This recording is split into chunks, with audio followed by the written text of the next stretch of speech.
ఒక వ్యక్తిని గురించి తెలుసుకోవాలంటే, ఒక వ్యక్తిలో ఉన్న వ్యక్తిత్వం గుణలక్షణాలు తెలుసుకోవాలంటే, ఆ వ్యక్తిని గురించి ఏదో ఇద్దరు అభిప్రాయాలు ముగ్గురు అభిప్రాయాలు వినటం కంటే కూడా ఆ వ్యక్తితో కలిసి కొంతకాలం జీవిస్తే ఆ వ్యక్తి స్వభావం ఏంటో, ఆ వ్యక్తి ఎటువంటి గుణలక్షణాలు కలిగిన వాడో మనకు తెలుస్తుంది. ఎటువంటి గుణలక్షణాలు కలిగిన వాడో మనకు అర్థమైపోద్ది. అయితే ఒక వ్యక్తి, జాగ్రత్తగా గమనించండి, ఒక వ్యక్తి తను మంచివాడను అనిపించుకోవటానికి ఎవరైనా మనల్ని గమనించేటప్పుడు మాత్రమే జాగ్రత్త వహించే స్థితిలో ఉంటే వాళ్ళు వేషధారుల కింద లెక్క. కానీ ఈరోజు మనము ఒక వ్యక్తి రండి, మా ఇంటికి రండి, నా భక్తి జీవితాన్ని చూడండి, నా పెంపకాన్ని చూడండి, నా ప్రార్థనా జీవితాన్ని చూడండి, నేను ఆత్మలో ఎంత ఎదిగానో చూడండి, ఆత్మ ఫలము నాలో ఏ విధంగా ప్రవర్తించబడుతుందో చూడండి, దేవుడు తన కృపావరాలతో నన్ను నింపి ఎలా వాడుకుంటున్నారో చూడండి, సహవాసం అంటే నేను ఎంత శ్రద్ధ కలిగి ఉన్నానో చూడండి, తోటివారి ఎడల ఎంత ప్రేమగా బాధ్యతగా వ్యవహరిస్తున్నానో చూడండి, నా మనస్సులోనే నా ఇల్లు ఎంత శుభ్రంగా ఉందో చూడండి, నేను నా ఇంటి వారు ఎంత శుభ్రంగా ఉన్నాం, ఎంత ఆత్మీయంగా ఉన్నాం, ఎంత బలపరచబడుతూ ఉన్నాం, ఎంత చక్కగా రమ్యంగా ఇంటిని ప్రశాంతంగా ఉంచుకున్నాం. మా ఇంటికి వస్తే నా కష్టాలన్నీ మర్చిపోయేటంత చక్కని వాతావరణం నా ఇంట్లో ఉంది, రండి వచ్చి చూడండి అని మనం ఎంతమందికి ఎవరిని ఆహ్వానించగలం? ఒక ప్రశ్న. ఎవరిని ఆహ్వానించగలం? రండి, మా ఇంటికి రండి, నన్ను చూడండి, నా పరిశుద్ధతను చూడండి, నా జీవనాన్ని చూడండి, నాకున్న ఆర్థిక పరిస్థితిలో నేను ఎంత సమృద్ధిగా ఉన్నానో చూడండి, నా కుటుంబ సభ్యులను ఎంత క్రమంగా నడిపిస్తున్నానో చూడండి అని ఆహ్వానించగలిగిన విశ్వాసి ఇక్కడ పురుషుల్లో స్త్రీలలో ఎవరైనా కుటుంబ యజమానురాలు ఉన్నారా? ఒక్కరైనా?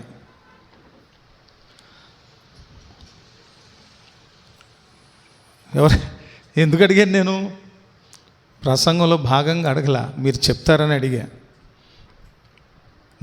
నాతో సహా, I'm sorry to say this, నాతో సహా నేను అంత ధైర్యంగా లేను నేను పిలవటానికి. నాలో కూడా ఒక మనిషిగా కొన్ని ధైర్యంగా రండి నా ఇంటికి అని నేను చెప్పలేని పరిస్థితులు, కొన్ని శుభ్రత లోపం ఉండొచ్చు, ఇంటికి కొన్ని ఉండొచ్చు, నేను చెప్పలేను. కానీ సాధ్యమైనంత మేరకు ప్రయత్నిస్తాను నేను. ఇక్కడ కొంతమందిని చూస్తున్నాను నేను,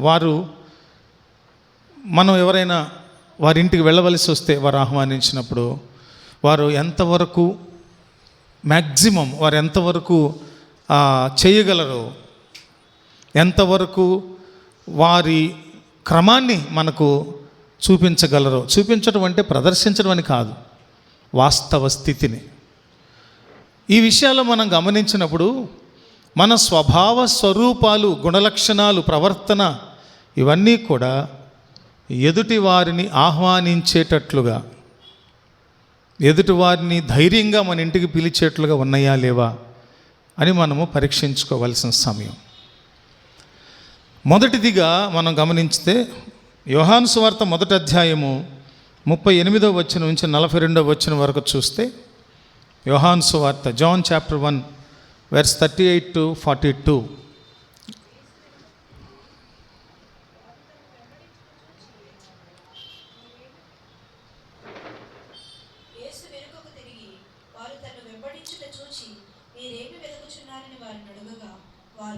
రబ్బీ, నీవు ఎక్కడ కాపురమున్నావని ఆయనను అడిగి, రబ్బీ అన్న మాటకు బోధకుడని అర్థము. వచ్చి చూడుడని ఆయన వారితో చెప్పగా వారు వెళ్ళి ఆయన కాపురమున్న స్థలము చూచి ఆ దినము ఆయన యొద్ద బస చేసిరి. అప్పుడు పగలు రమారమి 4 గంటల వేళ ఆయను. యోహాను మాట విని ఆయనను వెంబడించిన ఇద్దరిలో ఒకడు సీమోను పేతురు యొక్క సహోదరుడైన అంద్రెయ.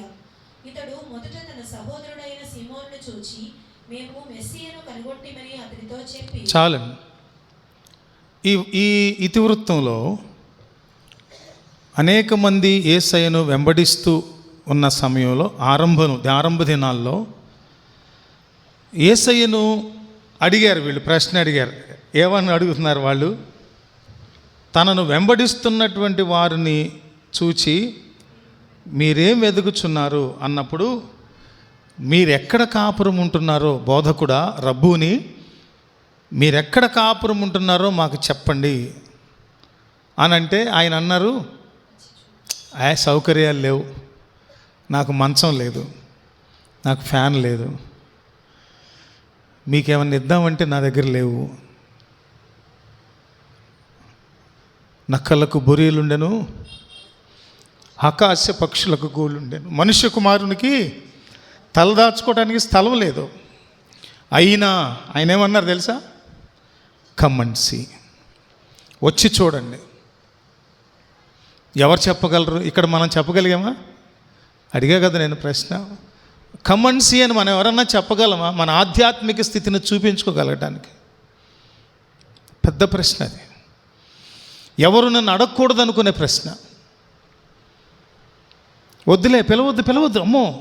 ఎందుకంటే మన ఇల్లు నచ్చదేమో, మన ఆతిథ్యం నచ్చదేమో, మన భక్తిలో లోపాలు కనిపెడతారేమో, మనల్ని ఎత్తి చూపిస్తారేమో, విమర్శలు చేస్తారేమో, భయం.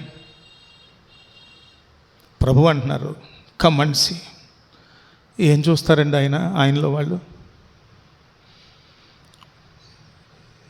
యుగాలుగా, దశాబ్దాలుగా, వేల సంవత్సరాలుగా ఎదురు చూస్తున్నటువంటి ప్రవచన నెరవేర్పుగా పంపబడబోయేటటువంటి శాంతితో సమాధానంతో పరిపాలించడానికి మెస్సియగా రాబోయేటటువంటి వారి కొరకు ఎదురు చూస్తున్నటువంటి ఆ శిష్యులకు, ఆ జనాంగానికి యేసయ్య నివసించే స్థలం, నివసిస్తున్న విధానం ఏం చెప్పిందంటే, మేము మెస్సియాని కనుగొన్నాం.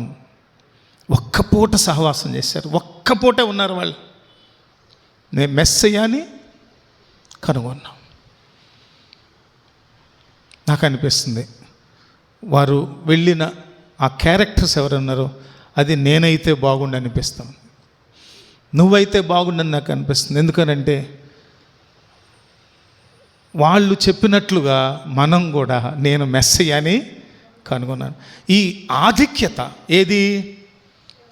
ఎన్ని వందల సంవత్సరాల నుంచి మెస్సియా కొరకు వేల సంవత్సరాల ప్రవచనాల నెరవేర్పుగా జరగబోయేటటువంటి, పంపబడబోయేటటువంటి దేవాది దేవుడైన రావతారిగా పంపబడవలసినటువంటి ఆ మెస్సియా వచ్చారన్న సంగతిని యేసయ్యలో కనుగొన్నటువంటి గొప్ప స్థితి. హల్లెలూయా. మేము మెస్సియాను కనుగొన్నాం. వచ్చి చూడు. ప్రభు అన్నమాట ఒకటే, వచ్చి చూడండి ఎక్కడున్నానో. నేను అనుకుంటున్నా ఫ్రమ్ మై క్రియేటివ్ ఇమాజినేషన్, నేను అనుకుంటున్నాను వారు వెళ్ళిన దగ్గర నుంచి వారు తిరిగి రమారమి సాయంత్రం 4 అయిందంట వచ్చే వరకు నేను అనుకుంటాను ఆయన మోకాళ్ళ మీద ఉండి నోరు తెరిచి ప్రార్థిస్తూ, తండ్రి నీవు నన్ను పంపావు, ఇటువంటి ప్రార్థన చేసి ఉంటారు. ఆయన వెలుగుమయుడిగా ఉన్నటువంటి ఆ దృశ్యాన్ని చూసుంటారు. ఆయన ముఖములో దేవాది దేవుని యొక్క దర్శనాన్ని చూసుంటారు. కనుక బయటకు వచ్చి వెంటనే చెప్పింది ఏంటి తెలుసా? మేము మెస్సియాను కనుగొన్నాం. ఊరుకున్నారు వీళ్ళు. ఏం చేశారు? 14వ వచనం, 42వ వచనమా?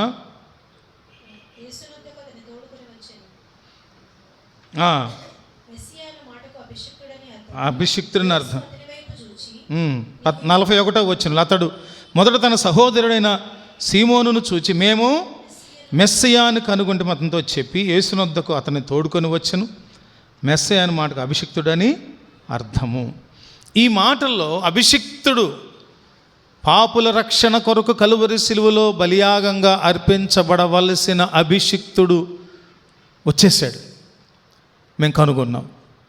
సో నిరీక్షించినటువంటి తరతరాలకు నిరీక్షణగా ఉన్న యేసయ్య రాక అక్కడ జరిగిందన్న సంగతిని వాళ్ళు ప్రకటించడం, అది అద్భుతం, మహాద్భుతం. అది వారి జీవితాలకు దొరికిన గొప్ప ధన్యత. ప్రపంచం అంతా ఎదురు చూసేటటువంటి మిలియన్, బిలియన్, ట్రిలియన్స్ విలువ చేసేటటువంటి ఒక వజ్రం దొరికిందనుకోండి ఒక వ్యక్తికి, అతని ఆనందం చూడాలి, మామూలుగా ఉండదు కదా భౌతికంగా. కానీ ఆధ్యాత్మికంగా వీళ్ళు అంటున్నారు శిష్యులు, మేము మెస్సియాను కనుగొన్నాం. వారు కన్నవాటిని విన్నవాటిని అలా వదిలిపెట్టలా. వారు ప్రతి చోటకు వెళ్ళి వాళ్ళ అన్నకి చెప్పారు, తీసుకొచ్చారు, పేతురు గారిని తీసుకొచ్చారు. ప్రభువు మాట్లాడారు, నువ్వు ఇక మీదట కేఫా అనబడతావు. ఆ తర్వాత చూస్తే రెండవ విషయాన్ని చూస్తే శిష్యులు చెప్పారు, ఆరంభ శిష్యులు, మేము మెస్సియాని కనుగొన్నాం. రెండవది సమరయ స్త్రీని గమనించినప్పుడు మనందరికీ సుపరిచితమైన స్టోరీలో, ఆ ఇతివృత్తంలో యోహాను సువార్త 4వ అధ్యాయము 28-30 స్టోరీ అని అంటాం. అంటే నేను ఆ జరిగిన సంభవం అని నా మీనింగ్. చదవండి.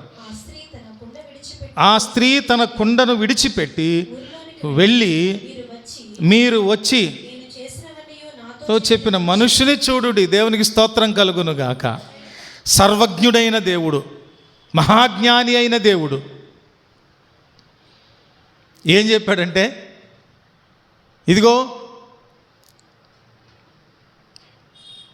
నువ్విచ్చే నీళ్ళు తాగితే నాకు మరలా దాహం అవుతుంది, కానీ నేను ఇచ్చే నీళ్లు త్రాగితే ఎన్నటెన్నటికీ దాహం ఉంది. అయితే ఆ నీళ్లు నాకు ఇవ్వమని ప్రభు ఏం చెప్పారంటే, వెళ్ళి నీ పినిమిటిని ఏమన్నారు తీసుకురమ్మన్నప్పుడు, అప్పుడు ఆవిడ ఒప్పుకుంది. ఏమని? ఆవిడ అర్థం చేసుకుంది, దేవుని యొక్క మహాజ్ఞానాన్ని అర్థం చేసుకుంది. ఏమనంటే, ఈయన సామాన్యుడు కాదు. ఏమని చెప్పారు ప్రభు? నీకు 5 భర్తలు ఉన్నారు. దీన్ని చాలామంది ఏమంటారంటే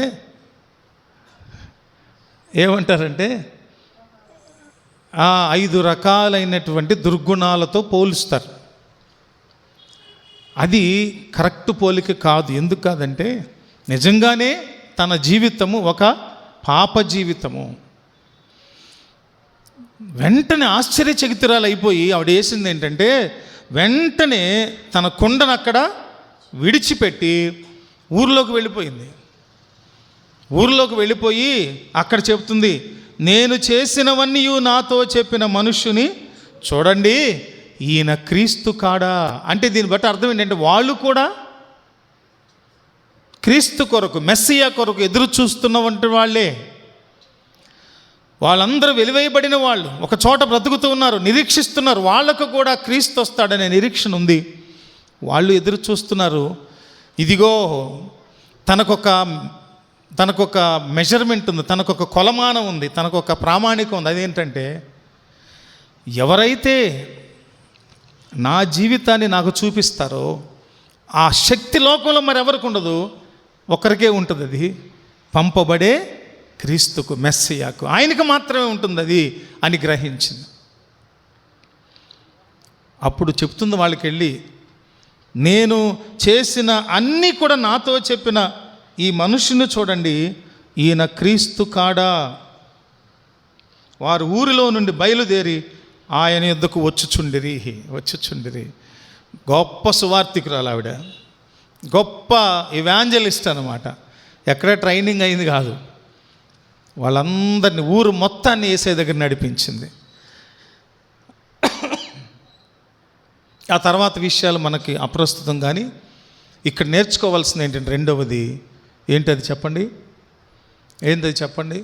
మన లోపాలను మనకు గుర్తు చేసినటువంటి దేవుణ్ణి గుర్తించటం కావాలి. మన బలహీనతలను మనకు గుర్తు చేసి, ఆ బలహీనతలను కడిగి మనల్ని శుద్ధి చేయగలిగిన దేవాది దేవుని కృపలో వరంగా పంపబడిన యేసయ్యను గుర్తించడం చేతవ్వాలి. అలా గుర్తించాం మనం. చాలామంది గుర్తించాం, ఇంకా గుర్తించని వాళ్ళు ఉన్నారు ఇక్కడ. గుర్తించిన వాళ్ళు మనం వెళ్ళి మన రక్త సంబంధులకు, అన్యజనులకు, మన స్థానికులకు అందరు కూడా ఏం చేయాలి? ఏం చేయాలి? అబ్బాయి నేను చూశాను, శిష్యులు చెప్పారు, మేము మెస్సయ్యని కనుగొన్నాం, ప్రభు చెప్పిన పిలుపుకు రండి, వచ్చి చూడండి. ఈ సమరయ స్త్రీ కూడా నిజంగా ఆ రోజున అప్పటికి ప్రభు చెప్పిన మాట చొప్పున తన జీవిత సత్యాన్ని వెల్లడిపరిచిన క్రమం చొప్పున, బయటకు పెట్టారా, క్రమం చొప్పున తను అందరి చేత అసహించుకోబడే స్త్రీ కావచ్చు గతంలో, తన వృత్తిని బట్టి, తన బతుకును బట్టి, తన విధానాన్ని బట్టి. కానీ తను ఒక పాపాత్మురాలయ్యి ఉండి కూడా ఈ రోజున అనేకమైన పాపులను దేవుని సన్నిధిగా నడిపించే ఒక కరపత్రికగా మారింది. దేవునికి మహిమ కలుగునుగాక. ఒక సువార్త పత్రికగా మారింది ఆవిడ. నేను చెప్తున్నాను, అడుగుతున్నాను, మనము ఎంతమందికి సువార్త చెప్పాం? ఒక్కరు కూడా చెప్పకపోతే, ఒకవేళ చెప్తే దేవునికి స్తోత్రం, కొన్ని ఆత్మలను మనం ఎలా వెలిగించబడ్డామో వాళ్ళు కూడా వెలిగించబడాలి. దేవునికి మహిమ కలుగునుగాక. మూడవది కూడా మనం చూసినప్పుడు యోహాను సువార్త 1వ అధ్యాయంలోనే 45-46 వచనాలు ముందుకు వెళితే నతానియేలుకు ఫిలిప్పు చెప్పాడు. చదవండి ఒకసారి. ఫిలిప్పు నతనయేలును కనుగొని ఎవరిని గూర్చి వ్రాసిరో ఆయనను కనుగొంటిమి చెప్పాను.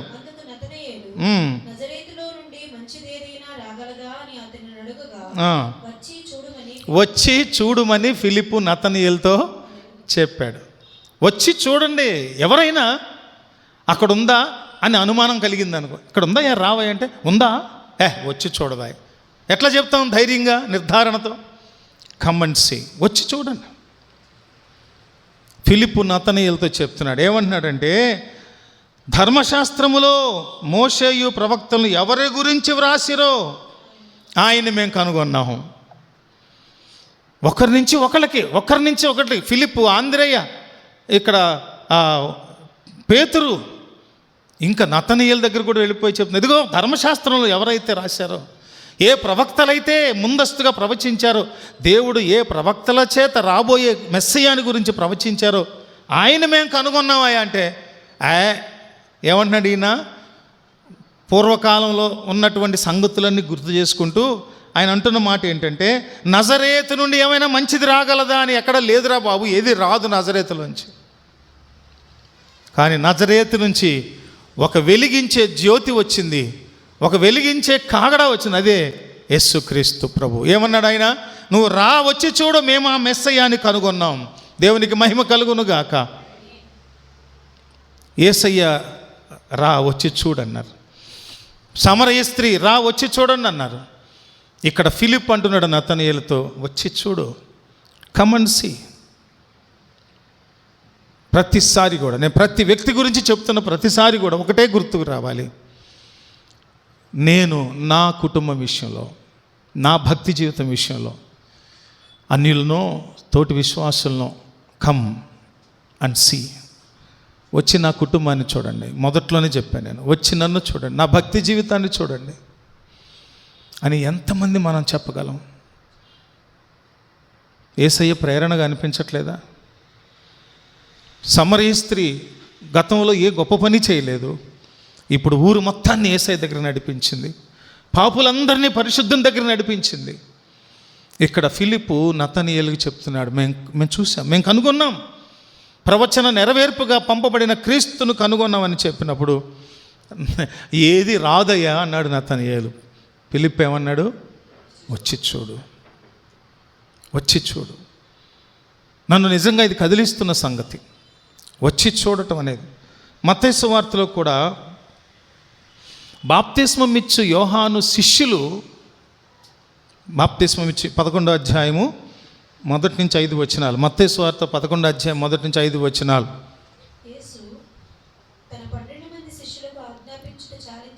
చాలించిన తరువాత వాళ్ళందరూ ఏం చేస్తారు?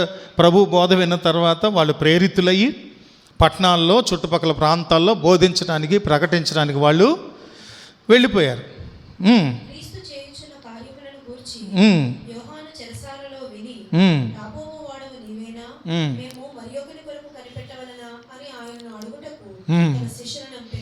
ఏంటిది? ఎవరైనా బాప్తిస్మా యోహాను. ఎక్కడున్నాడు ఇప్పుడు?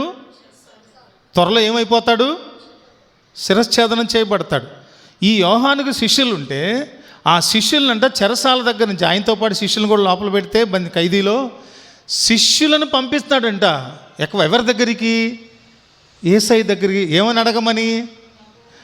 రాబోయే మెస్సయ్యవు నువ్వేనా కాదా అని. కానీ బాప్తిస్మం ఇచ్చేటప్పుడు ఏమని ప్రకటించాడు? లోకపాపములను మోసుకొని పోవు దేవుని గొర్రె పిల్ల, నేను తగ్గవలసి ఉంది, ఆయన హెచ్చవలసి ఉంది, ఆయన చెప్పుల వారుని విప్పటానికైనా నేను పాత్రను కానని చెప్పినటువంటి ఈ వ్యక్తి ఇప్పుడేమంటున్నాడు? రాబోయే మెస్సయ్య నువ్వేనా కాదా అని కనుక్కొని రండిరా వెళ్ళి అని శిష్యులను పంపించారు. అంటే మనకు ఏం అర్థం అవ్వాలి ఇక్కడ? అక్కడ దేవుని ఆత్మవశుడిగా పలికిన మాటలు, దేవునికి స్తోత్రం కలుగునుగాక. ఇక్కడ మానవ అనుమానంతో పంపిస్తున్నటువంటి పని. చాలాసార్లు గొప్ప గొప్ప దైవజనుల నోటి నుంచి కొన్నిసార్లు మనము చూడకూడని వినకూడని మాటలు కూడా వస్తాయి. యోహాను మండుచు అగ్నిలా ప్రకాశించేటటువంటి వాడు. ఆ వ్యక్తి అంటున్న మాట, వెళ్ళండి కనుక్కొని రండి, రాబోయే మెస్సయ్యవు నీవేనా అంటే, చదవండి. యేసు వారిని చూచి మీరు వెళ్ళి విన్నవాటిని కన్నవాటిని యోహానుకు తెలుపుడి.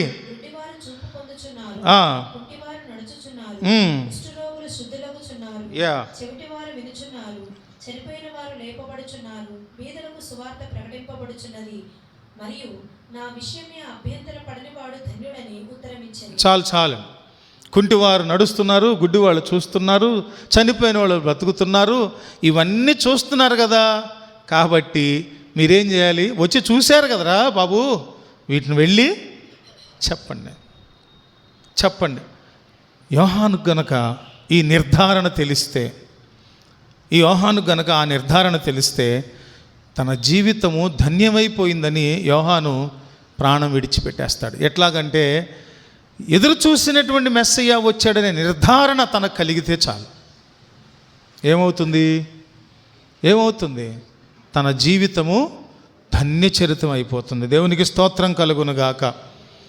ప్రభువే చెప్తున్నారు, గుడ్డి వాళ్ళు చూస్తున్నారా బాబు, మీకు తెలియటలేదా ఇవన్నీ? మీరేం చూసారో వాటన్నిటిని తీసుకెళ్ళి మీ గురువుకి చెప్పండి. ఇవన్నీ విన్నారు వీళ్ళు, వెళ్ళి గురువుకి చెప్పారు.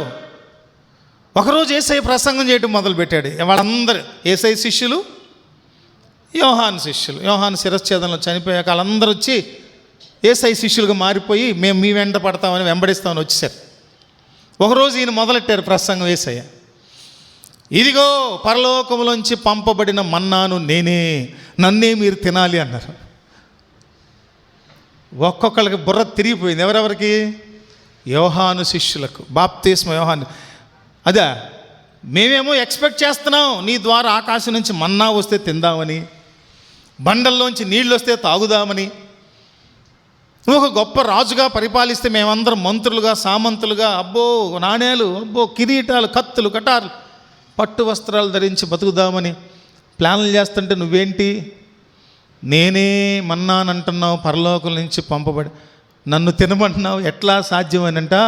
ఆ శిష్యులందరూ కూడా ఒకరి వెనక ఒకరు తోక ముడుచుకొని వెళ్ళిపోయారు. కొందరు ఉన్నారు వెళ్ళి మళ్ళీ వచ్చారు. ఆ క్షణంలో వాళ్ళకి ఏమనిపించిందంటే, వేస్ట్, మా గురువే బెటర్ అనుకున్నారు. ఆ గురువు చనిపోయాడు. చివరికి ఈ గురువు దగ్గరికి వచ్చి ఈ గురువు దగ్గరికి వెళ్ళిపోతారు. కేవలము యేసయ్యను వెంబడించిన 12 మంది శిష్యులు మాత్రమే అక్కడ ఉన్నారు. అందుకని మనము యేసయ్యను రుచి చూచి తెలుసుకోవాలి, అనుభవపూర్వకంగా తెలుసుకోవాలి. ఇంతవరకు నాకు చెప్పలేదండి కాబట్టి నేను తెలుసుకోలేదు అంటానికి లేదు. ఇప్పుడు ఉన్నటువంటి అన్ని సౌకర్యాలు చూస్తే సాంఘిక మాధ్యమాల ద్వారా ఎన్ని వేల ఉపదేశాలు, ఎన్ని లక్షల సందేశాలు ఉన్నాయి సోషల్ మీడియాలో. ఎంతవరకు మనం రెస్పాండ్ అవుతున్నాము? ఎంతవరకు మనం స్పందిస్తున్నాము?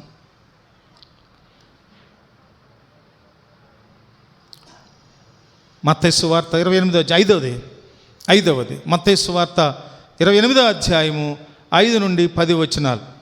దూత ఆ స్త్రీలను చూచి, మీరు భయపడకుడి, సిలువ వేయబడిన యేసును మీరు వెతుకుచున్నారని నాకు తెలియను. ఆయన ఇక్కడ లేడు. తాను చెప్పినట్లే ఆయన లేచి ఉన్నాడు. రండి, ప్రభువు పండుకొనిన స్థలము చూచి త్వరగా వెళ్ళి ఆయన మృతులలో నుండి లేచి ఉన్నాడని ఆయన శిష్యులకు తెలియచేయండి. చాలండి. దూత చెప్తున్నాడు వచ్చినటువంటి వాళ్ళకి. ఏమని చెప్తున్నాడు? ఆయన చెప్పినట్లుగానే సిలువ వేయబడిన యేసుని మీరు వెతుకుతున్నారు, తాను చెప్పినట్లుగానే లేచి ఉన్నారు. రండి, వచ్చి చూడండి, ప్రభువు పండుకొనిన స్థలము దగ్గరకు రండి, వచ్చి చూడండి. ఆయన ఉన్నారా అక్కడ? ప్రభు పండుకొనిన స్థలంలో ప్రభు ఉన్నారా? ఏమున్నాయి అక్కడ? చుట్టబడిన ప్రేత వస్త్రాలు అట్లనే ఉన్నాయి, అదే షేపులో ఉన్నాయి. ఆ మనిషి, ఆ మహిమాన్వితుడైన క్రీస్తు వారు సశరీరునిగా ఏమైపోయాడు? మహిమ స్వరూపిగా ఆయన పునరుత్థానుడయ్యాడు. అనేక మంది కనిపించారు. ఇక్కడ మనం గమనించినప్పుడు దూత ద్వారా చెప్పబడుతున్న మాట ఏంటంటే, రండి, వచ్చి ఆయన పరుండి ఉన్న స్థలాన్ని చూడండి. పునరుత్థానాన్ని ప్రకటించటానికైనా దూత పిలుపు, పునరుత్థానాన్ని ప్రకటించటానికి కొరకైనా దేవుని చేత పంపబడిన దూత పిలుపు. దేవుడు చేసే ప్రతి కార్యము ప్రణాళికాబద్ధంగా ఉంటుంది. దూతలను పెట్టారు అక్కడ. ఇదిగో ప్రభు లేచారు, ఆయన చెప్పినట్టే లేచారు. ముందే చెప్పారు ఆయన, ఈ దేవాలయాన్ని కూల్చివేస్తే నేను 3 దినాల దాన్ని తిరిగి కడతా. తన దేహాన్ని గురించి, తన పునరుత్థానం గురించి మాట్లాడినటువంటి మాట అది. ఇక ముందుకు వెళితే 6వది వరుసగా చెప్తారా? గుర్తున్నాయా? చెప్పండి వరుసగా. మొదటిది ఏంటి? యేసుక్రీస్తు ప్రభువారు ఆయనను వెంబడింపగోరి వచ్చినటువంటి వాదికి చెప్తున్న మాట, వచ్చి చూడండి. ఏం కనుక్కున్నారు వాళ్ళు? వచ్చి చూసి మెస్సయ్య అని కనుక్కున్నారు. రెండవది, సమరీ స్త్రీ ఏం చెప్పిందంటే, నేను చేసినటువంటి ఆ రహస్య క్రియలన్నిటిని నాతో చెప్పిన క్రీస్తును చూడండి అని పిలిచింది ఊరు మొత్తాన్ని. ఏం కలిగి ఉంటుంది అక్కడ? ఊరంతా రక్షించబడి ఉంటుంది, ఊరంతా రక్షించబడి ఉంటుంది. ఆ తర్వాత మూడవది, ఫిలిప్పు నతనీయేలుకు చెప్తే నమ్మలేదు, వచ్చి చూడండి. యేసుక్రీస్తు ప్రభు బాప్తిస్మం ఇచ్చు యోహాను శిష్యులకు ఇచ్చిన పిలుపు, మీరు కన్నవాటిని నేను చేశాను కదా, చూశారు కదా, ఇవన్నీ వెళ్ళి చెప్పండి అయ్యా. చెప్పినప్పుడు యోహానుకు ఒక నిర్ధారణ కలుగుతుంది. ఏంటంటే, మేము ఎదురు చూసిన మెస్సయ్య వచ్చారు. 5వది, సమాధిలో లేడాయన లేచాడని పునరుత్థాన ప్రకటనను దేవుని ద్వారా నియమించబడిన దూత చెప్పాడు. ఈ స్త్రీలు ముందు చూసి మగ్దలేన మరియ పరుగున వెళ్ళి ఎవరిని తీసుకొచ్చింది? పేతురయ్యని తీసుకొచ్చింది. పేతురయ్య చూసి ఏం చేశాడు? నమ్మాడు. భయంతో శిష్యులందరూ చెల్లాచెదురైపోయి ఎక్కడో దాక్కొని ఉన్నారు. ప్రేమ పచ్చికల పెంచిన కాపరి దారుణ హింసకు గురి కాగా, బెదరిపోయిన మూగ గొర్రెలు చెల్లా చెదరై కుమిలాయి, చెల్లా చెదరై కుమిలాయి. ప్రేమ పచ్చికల పెంచిన కాపరి మోదుగురు జాన్సన్ గారు అద్భుతంగా రాసిన పాట. ఆయన పెట్టిన తిండి తిన్నారు. ఆయన చేసిన అద్భుతాలు చూశారు, ఆశ్చర్యాలు చూశారు. మెస్సయ్యను కనుగొన్నామని చెప్పారు. అంత చేసిన తర్వాత కూడా పేతురు ముమ్మారు బొంకినప్పుడు ప్రభు చెప్పినట్టు నెరవేరిన తర్వాత ఆ కళ్ళ ముందే యేసయ్యను చావుకు అప్పగించిన తీసుకెళ్తుంటే గుండెలు బాదుకున్నాడు. ప్యాషన్ ఆఫ్ ద క్రైస్ట్లో చూపిస్తాడు డైరెక్టర్. పేరేంటి డైరెక్టర్? ఆ డైరెక్టర్ చూపిస్తాడు. బొంకేసిన తర్వాత యేసయ్యను తన ముందే తీసుకెళ్తుంటే వారిరువురు చూపులు కలిసిన దృశ్యాన్ని చూపిస్తాడు. నాకు అందులో చూస్తూ ఉండగా గుండె జల్లు మంది. పేతురు నేను అనుకుంటే, పేతురు స్థానంలో నేనుంటే, పేతురు ముమ్మారే బొంకారు ఒక సందర్భంలో. మనం ఎన్ని మార్లు బొంకుంటాం? ఎన్ని మార్లు బొంకుంటామండి మన జీవితంలో? ఒక్కరున్నామా? మనం మీడియా ద్వారా వింటున్న వారికి కూడా ప్రశ్నిస్తున్నాను, ఒక్కరుంటామా మనం బొంకకుండా జీవితంలో? పేతురు ముమ్మారు బొంకాడు ఒక సందర్భంలో, మనము 300 మార్లు బొంకుంటాం 30 సందర్భాల్లో. ఎందుకు చెప్తున్నాను తెలుసా? ఆ గతం చాలు, ఎక్కవద్దు, చూపులు కలవాలి. పొట్టి జక్కయ్య మేడి చెట్టెక్కితే యేసయ్య చూపు జక్కయ్య చూపు కలిసినాయి. ఇక్కడ పేతురు చూస్తున్నాడు జాలిగా, ఏం జరుగుతుందని. యేసయ్యను తాను ఊహించనిది జరుగుతుంది. వెంటనే యేసయ్య చూపులు పేతురు చూపులు కలిసినప్పుడు నాకు అనిపించింది, ఏంటి నేను పొందుకున్నది? ఎంత ఎంత ఎంత ఆధిక్యత నాకు కలిగింది ఆయన శిష్యరికంలో అనే ఆశ్చర్యం కలిగింది.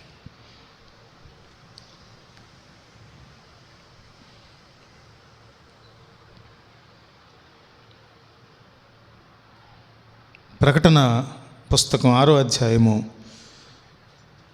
దర్శనముల గ్రంథము, పరిశుద్ధ ప్రకటన పుస్తకం, పద్మసు దేవుల పరవాసిగా ఉన్న ప్రియ శిష్యుడైన ప్రేమ శిష్యుడైన యోహాను భక్తుడు చూచి రాసిన ప్రకటన పుస్తకం 6వ అధ్యాయం 1 నుంచి 7 వచనాలు చూచినప్పుడు, ఆ గొర్రెపిల్ల ఆ 7 ముద్రలలో మొదటి దానిని విప్పినప్పుడు నేను చూడగా ఆ 4 జీవులలో ఒకటి రమ్ము అని ఉరుము వంటి స్వరముతో చెప్పుట వింటిని. మరియు నేను చూడగా ఇదిగో ఒక తెల్లని గుర్రము కనబడెను, దాని మీద ఒకడు విల్లు పట్టుకొని కూర్చుని ఉండెను, అతనికి ఒక కిరీటం ఇయ్యబడెను, అతడు జయించుటకు బయలు వెళ్ళెను. చాలండి, అవన్నీ మీరు చదువుకోండి, 7వ వచనం వరకు చదువుకోండి. పరలోకములో అనేక సంగతులు చూచి వ్రాయటం కొరకు, ముద్రలు విప్పినప్పుడు ఏం జరుగుతుంది, ముద్రలు విప్పిన ఫలితం ఏం జరుగుతుంది, ఇవన్నీ మనకు చూపించడానికి పరలోకపు పిలుపు, ఇన్విటేషన్ ఫ్రమ్ హెవెన్. ఆ రోజున ఆయన చేత దేవుడు రాయించి ఉండకపోతే ప్రపంచ క్రైస్తవ్యానికి పరలోక నిరీక్షణ అనేది అటువంటిది లేదు. ఎంత రుణపడి ఉన్నాం మనం దేవునికి. రాబోవు సంగతులు, ఎస్కటాలజీ అంటాం కదా, రాబోవు సంభవించే సంగతులు, వాటిని గురించి మనం తెలుసుకోవాలని రాయించి పెట్టారు. ఈ కనపడే భూమి ఆకాశములు కృత్యములు సమస్తము లైవ్ అయిపోతాయి. క్రొత్త భూమి క్రొత్త ఆకాశాన్ని ప్రభు ఏర్పరుస్తారు. దానిని గూర్చిన సంగతులు మనకు తెలియజేయటం కొరకు హెవెన్లీ ఇన్విటేషన్ తీసుకొని యోహాను భక్తుడు రాయించి పెట్టారు. ఆయన చూచినది మనకు కూడా చూపించబడుతున్నది. దేవునికి మహిమ కలుగును గాక. వచ్చి చూడుడి అని మనల్ని పిలిస్తే మనం వెళ్ళి చూసి రాసే ఆ ధన్యత మనకు అక్కర్లేదు కూడా. ఎందుకనంటే ఇప్పటికే యోహాను భక్తుని చేత రాయించి పెట్టిన సంగతుల ద్వారా పరలోకం ఎలా ఉంటుందో, పరలోకపు గుమ్మాలు ఎలా ఉంటాయో, అవి రత్నాలతో, వజ్ర వైడూర్యాలతో, గోమేదకముతో, మరకతంతో ఎంత సుందరంగా రమ్యంగా అలంకరించబడ్డాయో, బంగారు వీధులు ఎలాగ ఏర్పాటు చేయబడ్డాయో, గొర్రెపిల్ల దీపముగా ఎలా ప్రకాశమానంగా పరలోకం ఉందో, మనందరం కూడా ఆ సిద్ధపరచబడిన యేసయ్య చేత సిద్ధపరచబడిన రాజ్యంలో ఎలా జీవిస్తామో అన్నీ రాయించి పెట్టారు. Invitation from heaven. వెళ్ళి చూడాలి. ఎప్పుడు? ఎవరి కాలంలో వాళ్ళు. ఆయన రాకడలో మన పోకడలో మనం వెళ్ళి ఏం చేయాలి? అక్కడ మన కొరకే ముందుగా సిద్ధపరచబడినటువంటి జరగబోయే సంగతులన్నిటిలో మనం పాల్గొని చూడాలి. చివరిదిగా నేను మొదట మీకు ఇచ్చిన ఇన్విటేషన్ ఇప్పుడు కూడా ఇస్తూ ఉన్నాను, ఒక వాక్యాధారంగా. రాజుల 2వ పుస్తకం 10వ అధ్యాయం 16వ వచనం. రాజులు 2వ పుస్తకం లేదా 2వ గ్రంథం మన అనుకుంటే ఒకవేళ 10వ అధ్యాయము 16వ వచనం. యెహోవాను గూర్చి నాకు కలిగిన ఆసక్తిని చూచుటకై నాతో కూడా రమ్మనగా యెహూ రథము మీది వారతని కూర్చుండబెట్టిని. తర్వాత వచనం కూడా చదవండి. అతడు షోమ్రోనుకు వచ్చి షోమ్రోనులో అహాబులకు శేషించి ఉన్న వారినందరినీ చంపి ఏలియాకు యెహోవా సెలవిచ్చిన మాట నెరవేర్చి అహాబును నిర్మూలము చేయు వరకు హతము చేయుట మానకుండెను. ఇక్కడ మనము యెహూ దేవుని పక్షంగా అనేక సంస్కరణలు చేశాడు. దేవుని పక్షంగా అనేకులైనటువంటి ఆహాబు చేసిన చెడు, ఆహాబు కుటుంబము చేసినటువంటి చెడు, దుర్మార్గము, ఇశ్రాయేలు ప్రజల ఎడల చేసినటువంటి హింస, మోసకృత్యాలు, అన్యాయం, అక్రమం, వీటన్నిటి నుంచి, బయలుదేవత ఆరాధనల నుంచి ఈ యెహూ దేవుని మందిరాన్ని శుద్ధి చేసి ఇశ్రాయేలు ప్రజలకు ఉన్న పీడనంతా విరగడ చేసేసి రాజుగా చాలా దూకుడు ప్రయత్నాలు చేసినటువంటి వాడు యెహూ. అయితే యెహూ ఏం చేశాడంటే, షోమ్రోనుకు వెళుతూ ఉండగా మార్గ మధ్యంలో ఎవరు, రేకాబు కుమారుడైన యెహోనాదాబు ఎదురొచ్చినప్పుడు అతన్ని పలకరించాడు. యెహూ అతన్ని పలకరించి తన పట్ల హృదయపూర్వకమైన నిజాయితీ ఉందా అని అడిగి తన రథంలో కూర్చుని పెట్టుకున్నాడు. అక్కడ తర్వాత వచనాల్లో చూస్తాం మనం, ఏమంటాడంటే, నాతో రండి, యెహోవా పట్ల నాకున్న ఆసక్తిని చూడండి అంటూ యెహోనాదాబును తనతో పాటు తీసుకువెళ్ళాడు.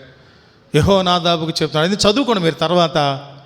యెహోనాదాబు చెబుతున్నటువంటిది ఏంటంటే, నేను ఎలాగైతే దేవునితో బ్రతికానో, నేను దేవునితో అనుసంధానమై ఎలా జీవిస్తున్నానో, దేవుని పక్షంగా జరుగుతున్న అన్యాయాలను, విగ్రహారాధనలను, బలియాగములను, మోసములను, వాటి నుండి ప్రజల్ని ఎలా రక్షించానో కమన్సి, వచ్చి చూడు అని ఆ యెహూ తన పరిపాలన గురించి, తన రాజ్యాన్ని గురించి, తన ప్రయత్నాల గురించి, తనకు దేవునితో ఉన్న సత్సంబంధాన్ని గురించి చెప్తున్నాడు.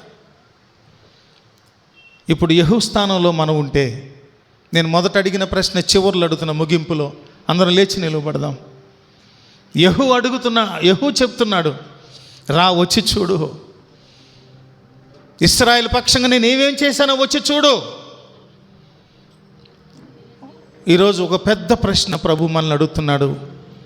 వచ్చి చూడుడి అనే ప్రశ్నను నీవు ఎవరికైనా ఆహ్వానంగా ఇవ్వగలవా?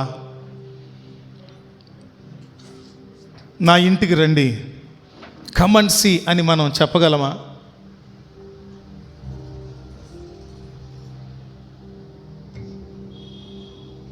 యాకోబు పత్రిక 2:17 అంటున్నాడు, క్రియలు లేని విశ్వాసము మృతము అని. యాకోబు పత్రిక 2:17, యాకోబు పత్రిక 2:17 అన్నాడు, క్రియలు లేని విశ్వాసము మృతము.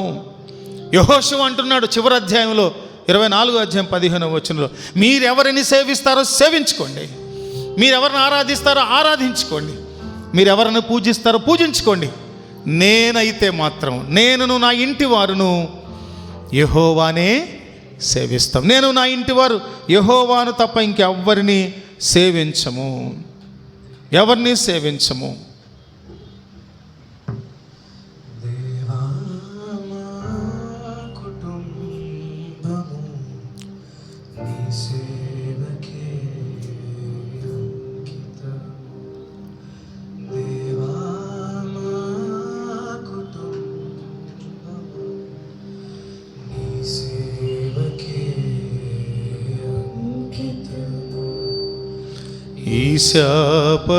ఈశాపలోకాన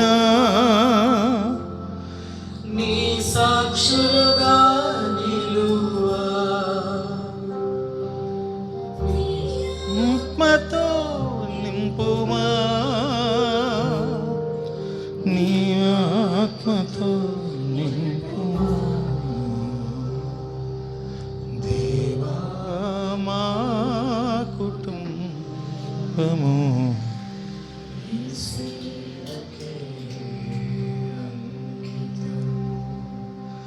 సమృద్ధి జీవమును సమృద్ధిగా మాకిమ్ము, నెమ్మదిగల నిమ్మళమగు మనసు ఈ మహిలో మాకిమ్మయ్యా, సమృద్ధి జీవమును ఇదిగో నేను దేవునిచ్చిన దీవెన చేత సమృద్ధిగా ఉన్నాను, రండి చూడండి అని చెప్పగలిగే ఆశీర్వాదంలో నువ్వు వచ్చావా సహోదరుడా, సహోదరి?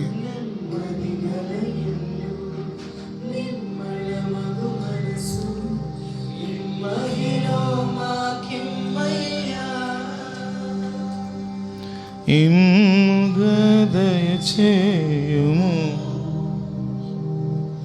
గిన్నె నిండిన అనుభవము,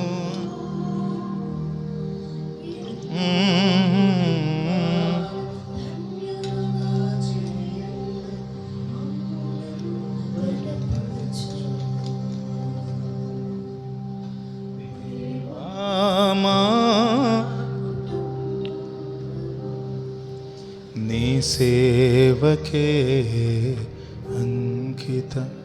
తీర్మానించుకోగలరా? ఒకసారి తీర్మానించుకోగలరా ప్రియ కుటుంబమా? ఇదిగో నేను ఆశీర్వదించబడిన దానను, రండి చూడండి అని నీ పక్కన వాళ్ళకి చూపించు. గతంలో నేను ఇలా ఉన్నాను, పేదరికంలో ఉన్నాను, అప్పుల్లో ఉన్నాను, భార్యాభర్తల మధ్య సమాధానం లేకుండా ఉన్నాను. కానీ ఈ రోజున ప్రభు నాకు సమాధానం ఇచ్చాడు, నా ఆర్థిక పరిస్థితులు మార్చాడు, నా స్థితిగతులన్నింటినీ సమూలంగా మార్చాడు. కనుక ఇదిగో రండి, నేను ఎలా ఆశీర్వదించబడ్డానో చూడండి అని నువ్వు పిలవగలవా సహోదరుడా, సహోదరి?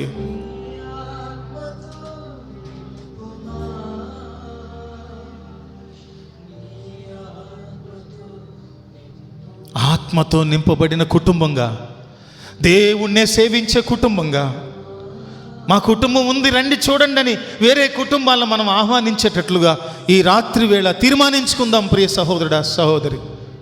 Let us make a decision to invite others to see your spirituality.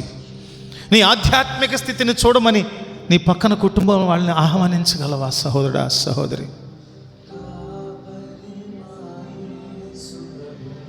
Yes, నన్ను కాచేవాడు మా ప్రభువే.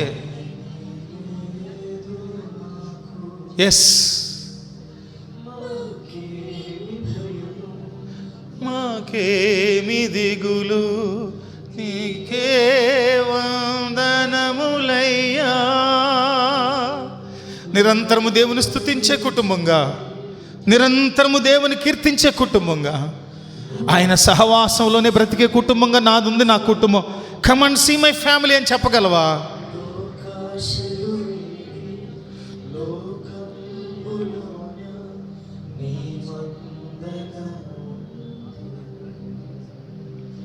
మేము నీ మంద దేవా, మా కుటుంబము నీ సేవకే అంకితము.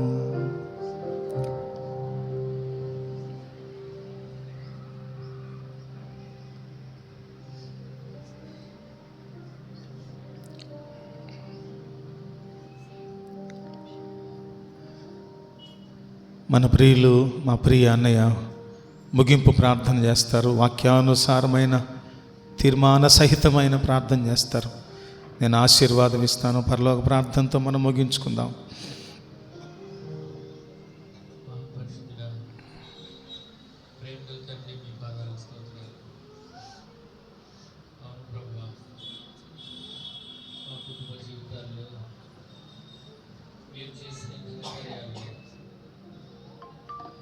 జీవితాలు ఏ రీతిగా ఉన్నాయో వచ్చి చూడండి అని తండ్రితోటి కుటుంబ సభ్యులను, ఆత్మీయ కుటుంబాన్ని ఆహ్వానించలేదు. నేను కూడా ఉన్నాను, నన్ను దయతో అందించింది. పరిస్థితులన్నీ ప్రభా మీకు విదితమే. తండ్రి, కుటుంబ వ్యవస్థలపై సాతానుడు ఏ రీతిగా దాడి చేస్తాడు ప్రభా, ఆ రీతిగానే మా కుటుంబంపై కూడా సాతానుడు దాడి చేసి ప్రభా అంటే స్థితిని ప్రభా నేను కనపరచలేని స్థితిలో ఉన్నా. చూడి అని ప్రభా నేను ఆహ్వానం ప్రార్థనలో ఏకీపిద్దాం ఎవరికి వారు. తండ్రి, సమరయ స్త్రీ అయితే తన లోపాలను బలహీనతలను గుర్తు చేసుకున్నటువంటి స్థితిలో ప్రభా తను మిమ్మల్ని కనుగొండి, నేను మెస్సయ్యను కనుగొన్నాను, యేసయ్యను కనుగొన్నాను, వచ్చి చూడండి అని ప్రభా తను ఆ ప్రాంతమంతటా ప్రభా స్వార్థ ప్రకటించింది. ఫిలిప్పు నతానీయులతో కూడా చెప్పినటువంటి వాడిని. తండ్రి, ధర్మశాస్త్రంలో మోషే ప్రవక్తలను ఎవరిని గురించి వ్రాసినో ఆయనను కనుగొన్నాను, ఆయన నజరేయుడగు యేసు అని ప్రభా సాక్ష్యం ఇచ్చింది. ఎస్ ఎస్ ప్రభా, అంతేకాదు నాయన, అభ్యంతరపడినటువంటి యోహాను కూడా ఎస్ నా విషయమై అభ్యంతరపడని వాడు ధన్యుడు అని yes lord yes yes lord. మీరే సూటిగా మాట్లాడు. కన్నవాటిని విన్నవాటిని చూడండి, వీధులకు సువార్త ప్రకటింపబడుతుందని ప్రభా మీరు సొంతగా యోహాను శిష్యులతో ప్రభా మీరు మాట్లాడుతున్నారు. నా దేవా, మీరు పునరుద్ధానులై తను లేచిన సందర్భంలో దూత ద్వారా చదువుకున్నటువంటి వాడు. తండ్రి, మీరు చెప్పినట్టే మీరు లేచి ఉన్నారు అనే సత్యాన్ని ప్రభా దూత మరొకసారి గుర్తు చేసి, రండి చూడండి, ఆయన మృతుల్లో నుంచి లేచి ఉన్నాడని ప్రభా ఆయన శిష్యులకు తెలియచెప్పండి అని ప్రభా దూత పలుకున్నటువంటి మాటలు ఆయన మరొకసారి జ్ఞాపకం చేసింది. తండ్రి, యెహూ దేవుని పక్షంగా చేసినటువంటి అనేక సంస్కరణలో భాగంగా కూడా తండ్రి మేము ఆయన మిమ్మల్ని కనుగొన్నట్లుగా ప్రభా మీరు మాకు గుర్తు చేశారు. నాయన, మా స్థితులను, మా యొక్క ఆరోగ్య స్థితిలో మేము ఎంతగా దిగజారిపోయామని, ఎంతగా కృషించిపోయాము. ఈ దాసుని ద్వారా మా హృదయాలను పొడిచి మాతో సూటిగా మాట్లాడే విధానాన్ని బట్టి మీకు స్తోత్రం చెల్లిస్తున్నాను. ఇదిగో నాయన, మీ కనికర హృదయాన్ని ప్రభా మాకు దయచేసి మా కుటుంబ పరిస్థితులన్నింటినీ చక్కబెట్టి ప్రభా అందరినీ ఆహ్వానించి ప్రభా మేము మా పరిస్థితులు, మా స్థితిని చూడడానికి సంసిద్ధతను మాకు మీరు దయచేసి దయచేయండి నాయన, దయచేయండి. ప్రభా ఎస్, అన్నింటినీ చక్కబెట్టండి. రండి, వచ్చి చూడండి అని ఆహ్వానించగలిగే మనస్సును, పరిస్థితులను మా కుటుంబాలను, మా జీవితాలను, దయచేయండి మా దయచేయండి. ఆత్మీయ జీవితాల్లో, మా ఉద్యోగ జీవితాల్లో దయచేయండి. తండ్రి, చేరినటువంటి నిలబడినటువంటి ప్రతి ఒక్క బిడ్డను మీరు సంధించారు. ప్రభువుకి స్తోత్రం చెల్లిస్తున్నాను. ఈ దీపదాసుడు తమ్ముడు మణిప్రకాష్ గారికి కావాల్సిన సంపూర్ణ ఆరోగ్యాన్ని ఇవ్వండి తండ్రి. శారీరక శక్తిని ఇవ్వండి, శారీరక బలాన్ని. మీ రెక్కలు ఆరోగ్యం నించునని వాక్యం సెలవిస్తున్నారు. మీ రెక్కలతో నీ బిడ్డను కప్పండి తండ్రి. కావాల్సినటువంటి ఆయన సంపూర్ణ ఆరోగ్యాన్ని, శారీరక శక్తిని మీరు దయచేయండి. ఉన్నటువంటి ఆ యొక్క అన్యులేషన్స్ ప్రభావ, హెల్త్ పరంగా, ఆరోగ్యపరంగా ఉన్నటువంటి ఆ ఒడిదుడుకులను మీరు సరిచేసి నార్మలైజ్ చేసి ఎస్ మీ బిడ్డ ద్వారా జరిగించినటువంటి పరిచర్యను మీరు కొనసాగింపచేసి బలపరిచి ఇంకా అనేక మంది బిడ్డలను, అనేక ఆత్మలను మీ వైపు తిప్పడానికి మీరే మీ కృప, మీ కనికరము, మీ దయా దాక్షిణ్యం మీ దాసునిపై మీరు నిశ్చయంగా ఉంచమని ఉంచుతూ ఉన్నారని తలస్తున్నట్టు వందనాలు చేస్తున్నాను. ప్రభా, టీచర్ గారిని కూడా మీరు దీవించండి. చెల్లి గతాన్ని ప్రభావ మీ కృపలో బలపరచండి. ఆయన సంపూర్ణ ఆరోగ్యాన్ని ఇవ్వండి తండ్రి. ఇక్కడ నిలబడినటువంటి యవనస్తులు ఉన్నారు తండ్రి, ఆ బిడ్డలకు మంచి భవిష్యత్తును మీరు దయచేయండి.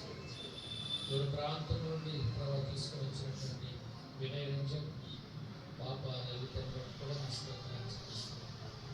ఆ కుటుంబాన్ని మీరు మీ సన్నిధిలో మీ పనిముట్లుగా మీరు వాడుకోవాలని ప్రార్థన చేస్తున్నాను. తమ్ముడు మధు ఇచ్చినటువంటి సాక్ష్యాన్ని బట్టి కూడా మీకు స్తోత్రాలు. అవును ప్రభు. మా ప్రాణాత్మ దేహాలకు మీరు కాపరి వై ఉంటున్నారు. Yes lord, yes Lord. మధుని ప్రభు మీరు ఇక్కడ సంపూర్ణ ఆరోగ్యంతో మీరు బలపరిచి మీరే దీవించి నా తండ్రి ఇంకా యవనస్తులు ఉన్నారు, టీనేజర్స్ ఉన్నారు ప్రభు. నీ వాక్యాన్ని చేతబట్టి తండ్రి నా ప్రభు మీ సన్నిధిలో కనబడడానికి బిడ్డలతో మీరు మాట్లాడండి. వారి తల్లిదండ్రులు కూడా మీరు దర్శించండి.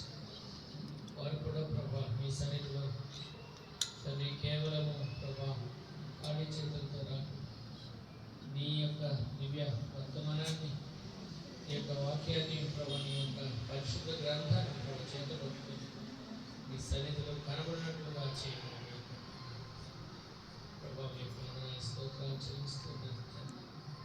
బాబు అభిషేక్ జోడతాను కూడా మీకు విడిచిపెట్టుచున్నాను.